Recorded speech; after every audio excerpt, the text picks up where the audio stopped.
6. I mean, it's just a number, right? Or is it? What if I told you that for one country, this simple number is, well, it's everything.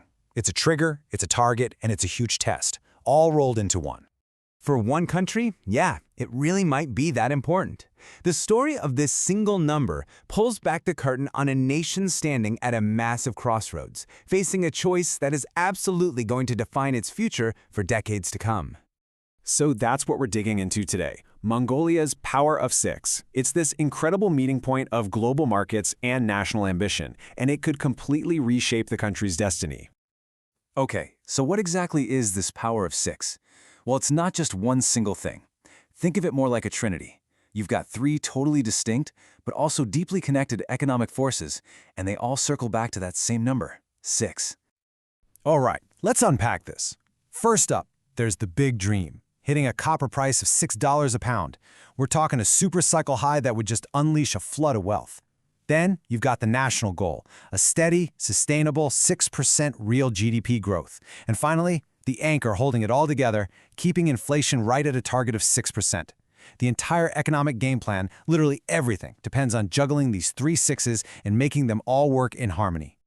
So let's start with the big one, the most ambitious piece of the puzzle, that $6 copper dream. Because, you see, hitting this number isn't just about raking in more cash. No, it's about fundamentally changing Mongolia's entire position on the world stage.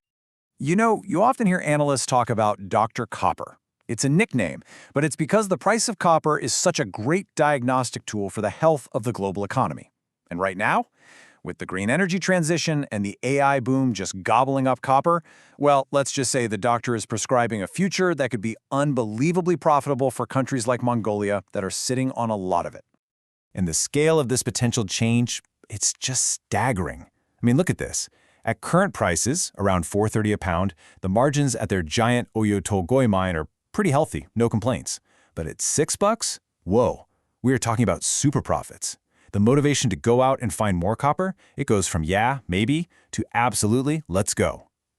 But the biggest shift of all is this right here. Mongolia transforms from being just another supplier in the region to a critical, must-have player in the new global energy economy. A total game changer. Okay, but a high price on some global exchange doesn't mean anything if you can't actually capture that value, right?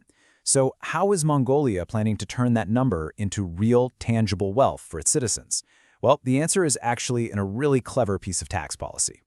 It's called a surtax royalty, and the best way to think about it is like a turbocharger on an engine. When prices are low, it's just idling, not really doing anything.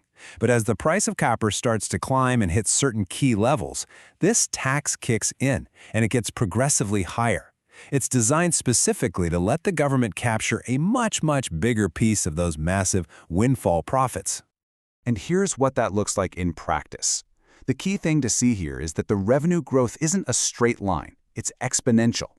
Look at the jump from that first bar to the second. It's way bigger than the price jump itself. That's the surtax doing its thing. It means as the price creeps up, the government's share of the money rockets up even faster. So let's put a fine point on it, because this statistic is just wild. A price jump of about 47% could trigger a surge in government royalty revenues of over 70%. Just let that sink in. We're talking about a massive injection of cash straight into the country's treasury. And this time, Mongolia actually has a brand new plan for all that cash. They just passed a law that creates a 3-part sovereign wealth fund. It's pretty smart. The first part is a future heritage fund, basically long-term savings for future generations. The second is a development fund to pay for huge national projects, think infrastructure, energy, that kind of thing. And the third is a savings fund to distribute wealth directly to the people for things like housing, health, and education. Okay, but this is where the story gets really interesting and, frankly, a little dangerous. Because actually achieving the dream, getting that $6 copper and 6% growth, creates this massive paradox, and it puts the third 6, that 6% inflation target, in serious jeopardy. Here it is, the central conflict in a nutshell.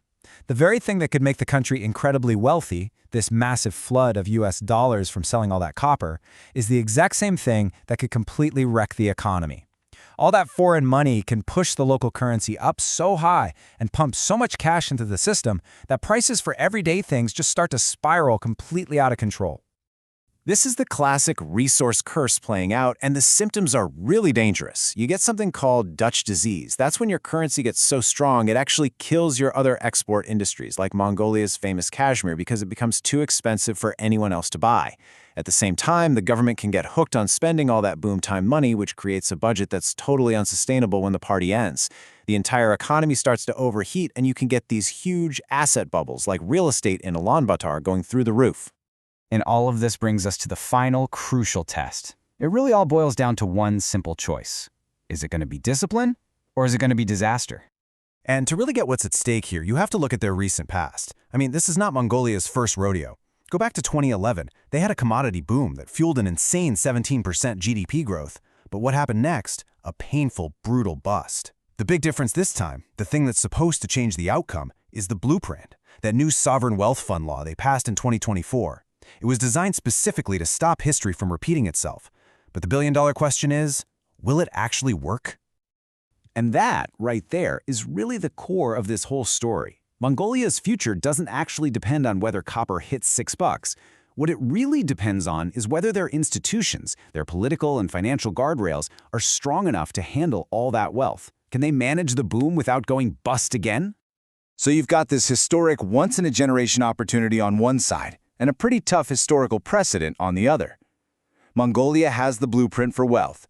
They've literally written the plan to turn rocks in the ground into prosperity for their people. The only question left is, do they have the discipline to actually stick to it?